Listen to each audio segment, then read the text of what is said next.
So hi అండి. Welcome to ఏజే coaching. So ఈ వీడియోలో అయితే మనం ఎస్ఎస్సి సీజీఎల్ 2026లో రీసెంట్‌గా వచ్చిన నోటిఫికేషన్ గురించి చూద్దామన్నమాట. సో ఎస్ఎస్సి అంటే నాకు తెలిసి చాలా మందికి తెలుసు, స్టాఫ్ సెలక్షన్ కమిషన్. సీజీఎల్ అంటే combined graduate level. Okay. So మెయిన్‌గా ఇందులో ఏ టైప్ పోస్ట్స్ ఉంటాయంటే కొంచెం ఫేమస్ పోస్ట్‌లు చెప్దాం. టాక్స్ ఇన్స్‌పెక్టరు, లేపోతే సబ్ ఇన్స్‌పెక్టర్ ఇన్ సీబీఐ, ఓహ్! లేపోతే మీకు accountant, accountant in CAG, controller auditor general అంటారు కదా! అట్లా అన్నమాట. సో మీకిందులో గావాలంటే ఫీల్డ్ జాబ్ ఉంటది. వద్దనుకుంటే డెస్క్ జాబ్ గూడా ఉంటదన్నమాట. సో అది మీ ఇష్టం. మీకు డెస్క్ జాబ్ గావాలంటే డెస్క్ ఉంటది. ఫీల్డ్ జాబ్ ఉంటది. వెరైటీ ఆఫ్ డిపార్ట్‌మెంట్స్ ఉంటాయి. హ్యూమన్ రైట్స్ డిపార్ట్‌మెంట్ గూడా ఉంటదన్నమాట ఇందులో. ఓకే. సో దీంట్లో బేసిక్‌గా ఏమేం పోస్టులుంటాయంటే group B related, group C related. Group A అంటే సివిల్ సర్వీసెస్ వస్తది. గ్రూప్ బిలో మళ్ళీ టైప్స్ ఉంటాయండి. సో ఓహో! నిండిపోయినట్టుంది అప్పుడే. ఒక్క నిమిషం. సో గ్రూప్ బిలో మళ్ళీ లెవెల్ 8, లెవెల్ 7, లెవెల్ 6 ఇట్లా జాబ్స్ ఉంటాయన్నమాట. సో బేసిక్‌గా group B, group C related posts ఉంటాయి. మళ్ళీ గ్రూప్ బిలో లెవెల్ వైస్ పోస్ట్‌లు ఉంటాయన్నమాట. ఓకే. మీకు హైరార్కీ ఎక్స్‌ప్లెయిన్ చేయాలని చెప్పి నేను చెప్తున్నా. సో ఇదన్నమాట సీజీఎల్ గురించి. సో ఫస్ట్ నోటిఫికేషన్ ఓవర్‌వ్యూ చూద్దాం. తర్వాత డీటెయిల్ నోటిఫికేషన్ గురించి వెళ్ళిపోదాం అన్నమాట. సో ఫస్ట్ మనకి ఈ ఇయర్ వచ్చిన పోస్టులెన్ని? 12,256. లాస్ట్ ఇయర్ ఎన్ని పోస్టులొచ్చినాయి? 14,500. సో పోస్టులు తగ్గినాయి. బట్ కట్ ఆఫ్, సో లాజిక్‌గా ఏమైద్ది, పోస్టులు తగ్గితే కట్ ఆఫ్ అనేది పెరగాలి. కానీ ఈ ఇయర్ కట్ ఆఫ్ తగ్గుద్ది. ఎందుకు తగ్గుద్ది? ఎగ్జామ్ ప్యాటర్న్‌లోకెళ్ళినప్పుడు నేను మీకు చెప్తా. కట్ ఆఫ్ ఎందుకు తగ్గుద్దో నేను ఎగ్జామ్ ప్యాటర్న్‌లో చెప్పినప్పుడు మీకు లాజిక్‌గా అర్థమైపోద్దనమాట. సో సాలరీ ఎంత? 25,500 to 1,42,400. చెప్పినా కదా నేను. స్ పోస్టులనేది వెరైటీ ఆఫ్ పోస్టులున్నాయి. సో ఇప్పుడు గ్రూప్ బి లెవెల్ 8 అనేది టాప్ పోస్ట్. సో దీనికి ఎక్కువ సాలరీ ఉంటది. వేరస్ గ్రూప్ సి అనేది లీస్ట్ క్యాడర్ కదా! దానికి తక్కువ సాలరీ ఉంటది. సో నేను అందుకే మీకు సాలరీ రేంజ్ పెట్టా.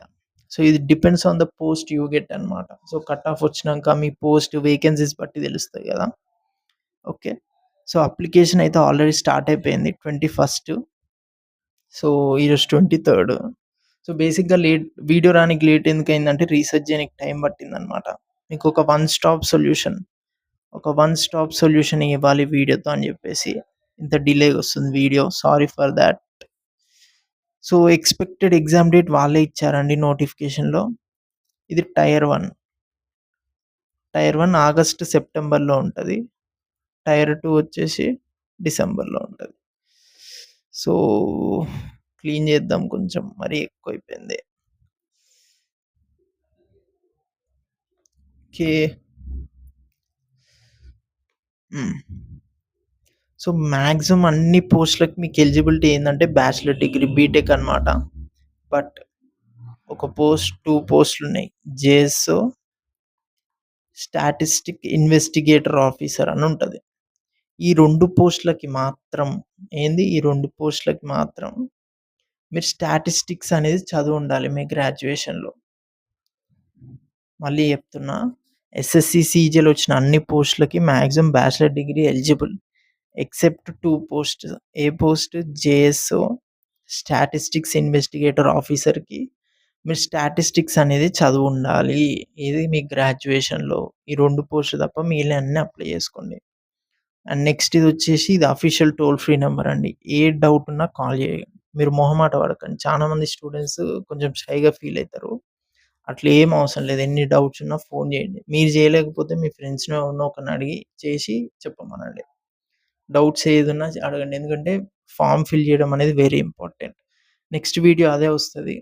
ఫార్మ్ ఫిలప్ మీద. So if you are interested you can subscribe. ఇప్పుడు నెక్స్ట్ ఎస్ఎస్‌సి, సీజీఎల్‌లో ఏమేం జాబ్స్ ఉన్నాయి? ఏజ్, సాలరీ, ఎలిజిబిలిటీ నెక్స్ట్ స్లైడ్‌లో చూద్దాం. Okay. So, first number of posts ఏమేమున్నాయో చూద్దాము. ఓకే. ఇదే ఫస్ట్. చూడండి. ఇది లెవెల్ 8 అన్నమాట. లెవెల్ 8. లెవెల్ 8కి 1,51,100 ఉందన్నమాట. లెవెల్ 8 ఏ గ్రూప్ ఇది? Group B. అంటే ఇది one of the top most అన్నమాట. అందుకే ఇది గెజిటెడ్. గెజిటెడ్ అంటే గ్రీన్ పెన్ హోల్డర్. సో, అది one of the top job అన్నమాట. ఏది? Assistant audit officer. ఈ 3 ఇది 2026 అంటే నాకు తెలిసి లాస్ట్ ఇయర్ పెట్టారనుకుంటా ఇది లెవెల్ 8. అంతకుముందు లెవెల్ 7 వరకే ఉంటుండే. సో, లాస్ట్ ఇయరో, అంతకుముందు ఇయరో లెవెల్ 8 పెట్టిరన్నమాట ఇది. Assistant audit officer, assistant accounts officer. Okay. ఇవన్నీ గ్రూప్ బి పోస్ట్స్. ఓకే. ఇదొచ్చేసి సాలరీ రేంజ్, ఏజ్ లిమిట్ చూసుకోవచ్చు 18-30. 18-30, 18 మాక్సిమం ఎస్ఎస్‌సి, సీజీలో మాక్సిమం పోస్ట్స్. అన్ని పోస్టులు కాదు. మాక్సిమం పోస్ట్ 18-30 ఉంటాయండి. కానీ కొన్ని వేరీ అయితా ఉంటాయి. కొన్ని 18-27 కూడా ఉంటది. సో, ఇవన్నీ ఇన్స్‌పెక్టర్ ఆఫ్ ఇన్‌కమ్ టాక్స్ ఇది కూడా ఫేమస్. సో, సెంట్రల్ ఎక్సర్సైజ్ ఇది కూడా చూసుకుంటారు చాలా మంది. సో, ఈడీ ఈ మధ్య పాలిటీషియన్స్ మీద అయితున్నాయి కదండీ రైడ్. ఈడీ ఇదే ఎన్ఫోర్స్‌మెంట్ డిపార్ట్‌మెంట్ అన్నమాట. ఇదిగోండి ఇది ఫేమస్. Sub inspector.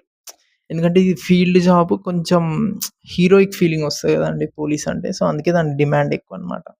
నార్కోటిక్స్‌లో కూడా మీరు వర్క్ చేయొచ్చు ఇన్స్‌పెక్టర్ లాగా. ఓకే. సో, ఇది లెవెల్ 7, ఇది లెవెల్ 8 అన్నమాట. ఇది గ్రూప్ బి పోస్ట్‌లు ఇవన్నీ. So, okay. సో, ఇది లెవెల్ 6. సో, లెవెల్ 8, లెవెల్ 7 ఇంతకుముందు చూసినాం. ఇది లెవెల్ 6 అన్నమాట. సేమ్ ఎన్ఐఏ నైలిష్ మూవీస్‌లో చూసుంటారు. నేషనల్ ఇన్వెస్టిగేషన్ ఏజెన్సీ అందులో కూడా సబ్ ఇన్స్‌పెక్టర్‌లా చేయొచ్చు. సో, అన్నిటికి మాక్సిమం 18-30 ఉందండి. ఇదిగోండి. ఇదే నేను చెప్పిన. దీనికి మీరేంది ఈ రెండిటికి స్టాటిస్టిక్స్ చదివుండాలి. మీ గ్రాడ్యుయేషన్‌లో స్టాటిస్టిక్స్ అనేది కంపల్సరీ చదివుంటే ఆ రెండిటికి ఎలిజిబుల్ అన్నమాట. ఓకే. ఇవన్నీ గ్రూప్ సి పోస్టులింగా. అంటే కొంచెం తక్కువ క్యాడర్. చిన్న జాబ్ అని కాదు. బట్ ఇవన్నీ డెస్క్ జాబ్స్ చూడండి. ఆడిటర్, అకౌంటెంట్ అవన్నీ డెస్క్ జాబ్స్ అన్నమాట. సో, ఇది కూడా group C. Same tax assistant, sub inspector నార్కోటిక్స్‌లో. సో, మీకు ఫీల్డ్ జాబ్ కావాలంటే ఫీల్డ్, డెస్క్ జాబ్ కావాలంటే డెస్క్. 2 ఉంటాయన్నమాట ఇందులో. సో, ఇప్పటి వరకు మనం ఏమేమి చూసినాం? మనం టైప్స్ ఆఫ్ జాబ్స్ చూసినాం. ఎస్ఎస్‌సి, సీజీఎల్‌లో ఏం జాబ్స్ ఉంటాయి? వాటి ఏజ్ ఎంత ఉండాలి? ఏజ్ లిమిట్ కావాలంటే మీరు స్క్రీన్‌షాట్ తీసుకోండి. ఇదిగోండి. దీనికి 18-30, 18-27 ఇది డైరెక్ట్ నోటిఫికేషన్ నుండి పెట్టా అండి. నేను ఎంటర్ చేయలేదు. డైరెక్ట్ నోటిఫికేషన్ ఫోటోనే ఇక్కడ పెట్టా కాబట్టి ఇది మీరు నమ్మొచ్చు. ఇది సాలరీ. ఓకే. సో, మనం ఏజ్ చూసినాం, సాలరీ చూసినాం. నెక్స్ట్ సెలక్షన్ ప్రాసెస్ చూద్దాం. ఓకే. సో, సెలక్షన్ ప్రాసెస్ చూద్దాం. సో, ఫస్ట్ 4 స్టేజెస్ ఉన్నాయండి. సో, ఫస్ట్ వచ్చేసి సీబీటీ 1 కంప్యూటర్ బేస్డ్ ఇవన్నీ. Computer based. But first stage మాత్రమే క్వాలిఫైయింగ్ అండి. క్వాలి క్వాలిఫైయింగ్ అంటే మీనింగ్ ఏంటిది? ఇప్పుడు 100 కట్ ఆఫ్ ఉందనుకో.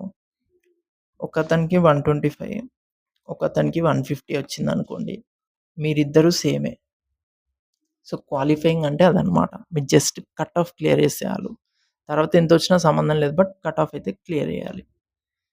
స్టేజ్ 2 మాత్రం డిసైడర్ అండి.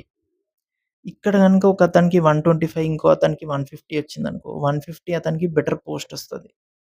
సో, సీబీటీ 2లో అయ్యే మార్క్స్ అనేది డిసైడర్. దాని ద్వారానే మీకు జాబ్ వస్తదా? రాదా? అనేది డిసైడ్ అయిపోద్ది. అందుకే డిసైడర్ అని పెట్టాం. నెక్స్ట్ మీ డీవీ ఉంటదండి. మీ డాక్యుమెంట్స్ అవన్నీ చెక్ చేస్తారు కదా! అదుంటది. నెక్స్ట్ వచ్చేసి మీ మెడికల్ ఉంటదండి. మెడికల్ అంటే మీ ఐ చెక్ చేయడం గానీ, కొన్ని గవర్నమెంట్ హాస్పిటల్‌కెళ్ళాలనమాట. అక్కడ చెక్ చేస్తారు. సో, ఇది ఆల్‌మోస్ట్ ఒక 7-8 మంత్స్ ప్రాసెస్ ఉంటది. సో, ఈ 4 స్టేజెస్ అవ్వనికి. సింపుల్ సీబీటీ 1 అయితే క్వాలిఫైయింగ్ ఉంటది. సీబీటీ 2లో ఎన్నొస్తే దాన్ని బట్టి మీ జాబ్ పోస్టింగ్ డిసైడ్ అయిద్ది. నెక్స్ట్ డాక్యుమెంట్ వెరిఫై చేస్తారు. నెక్స్ట్ మెడికల్ అనమాట. ఓకే.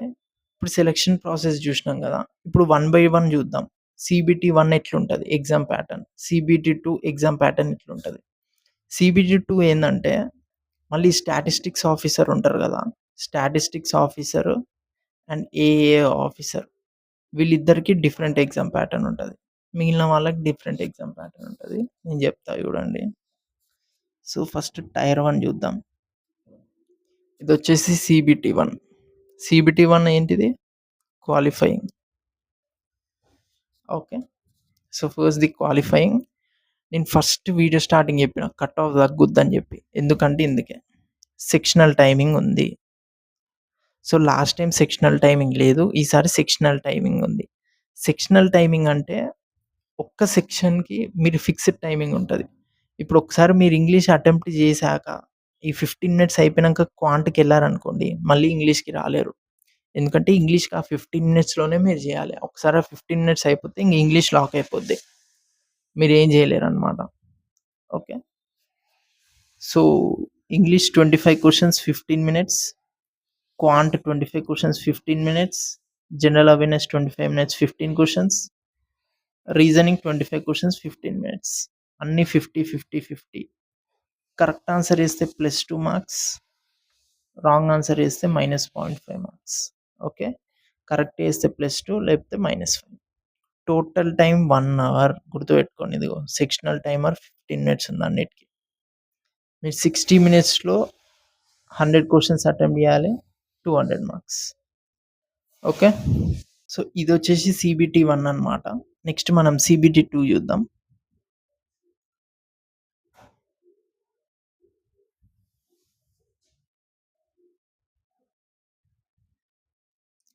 ఇప్పుడొచ్చేసి మనం జూసేది సీబీటీ 2 అండి. ఓకే.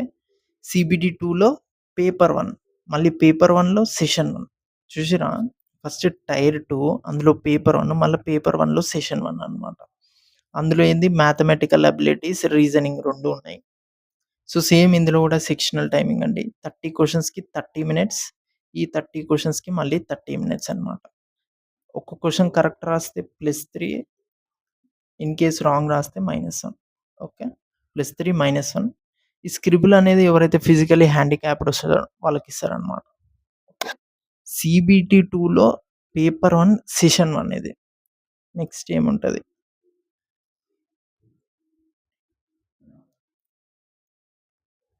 ఓకే. ఇంతకుముందు ఏం జూసినాం మనం?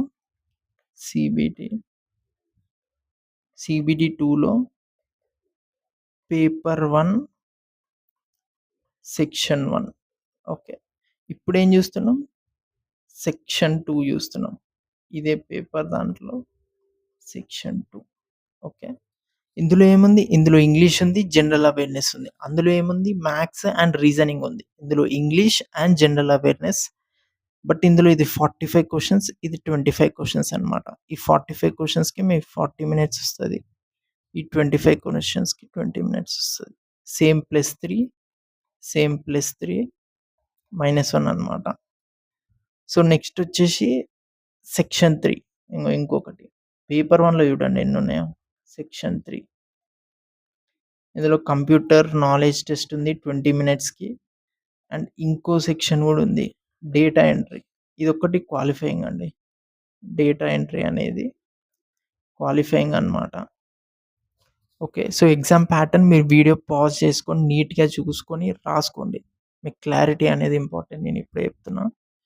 సో, నెక్స్ట్ వచ్చేసి పేపర్ 2, పేపర్ 3 ఇది జేఎస్ఓ, ఏఏ ఎవరైతే చదువుతారో వాళ్ళకి. జేఎస్ఏ చదువుతున్నోళ్ళకి పేపర్ 2, ఏఏ చదువుతున్నోళ్ళకి finance and economics related general studies అనమాట. సో, ఇదొచ్చేసి ఎగ్జామ్ ప్యాటర్న్.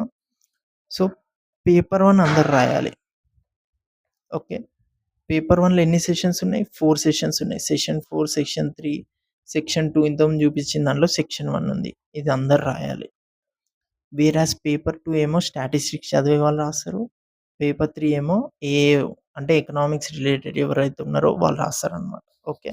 ఓకే. ఫైనల్‌గా ఇది వన్ ఆఫ్ ది బెస్ట్ ఆపర్చునిటీయా అంటే యెస్ అండి. బెస్ట్ అనే చెప్పొచ్చు. ఎందుకంటే ఇది ఎస్ఎస్‌సి నుండి వచ్చిన జస్ట్ ఫస్ట్ నోటిఫికేషనే అండి. ఓకే. ఫస్ట్ నోటిఫికేషనే. ఇంకా నోటిఫికేషన్స్ వచ్చే ఛాన్సెస్ ఉన్నాయి. అండ్ మోర్ ఓవర్ మనకి ఇంకోటేంది ఆర్ఆర్‌బీ, ఏఎల్‌పీ నోటిఫికేషన్ గూడా వచ్చింది. ఒకటే గుర్తుపెట్టుకోండి మీరు. ఆర్ఆర్‌బీ, ఎస్ఎస్‌సి, బ్యాంకింగ్ ఒక 80-90% సేమ్ సిలబసే ఉంటది. ఏది మ్యాథ్స్, రీజనింగ్ అవన్నీ సేమే ఉంటదండి. But level different. బ్యాంక్ అనేదేంది టఫెస్ట్ ఉంటది అన్నిటికన్నా. ఈ ఆర్ఆర్‌బీ, ఎస్ఎస్‌సి మాక్సిమం సేమే ఉంటదండి లెవెల్. సో, అన్ని ఎగ్జామ్స్‌కి సిలబస్ సేమే ఉంటది కాబట్టి మీరు అన్ని ఎగ్జామ్స్‌కి ప్రిపేర్ అవ్వచ్చు. సింగిల్ ఎగ్జామ్ ఎప్పుడు ప్రిపేర్ అవ్వద్దు. మీరు గుర్తుపెట్టుకోండి. నేను ఓన్లీ ఆర్ఆర్‌బీయే ప్రిపేర్ అయితా, ఓన్లీ ఎస్ఎస్‌బీయే అయితా, బ్యాంకింగ్ అయితా అట్లా ఇండివిడ్యువల్ అవ్వొద్దు. అన్ని ఎగ్జామ్స్ రాసుకుంటూ ఎళ్ళిపోవాలి. మీకు ఎక్స్‌పీరియన్స్ గూడా ఒస్తది. మీరు సరే జాబ్ జేయాలని లేకున్నా గానీ అన్నీ రాసేయండి. ఆర్ఆర్‌బీ నుండి ఏ చిన్న లెవెల్ పోస్ట్ అయినా సరే మీకు ఎగ్జామ్ ఎక్స్‌పీరియన్స్ అనేది రావాలి. ఓకే. సో, అన్నీ అప్లై జేయండి. అన్నీ రాయండి. నెక్స్ట్ వీడియోలో మనది ప్రిపరేషన్ స్ట్రాటజీ ఒస్తది. ఎస్ఎస్‌సి, సీజీఎల్ గురించి. అండ్ ఇంకో ప్రిపరేషన్ స్ట్రాటజీ ఒస్తది ఆర్ఆర్‌బీ, ఏఎల్‌పీ గురించి. Okay. So, if you are interested you can subscribe to our channel. Thank you.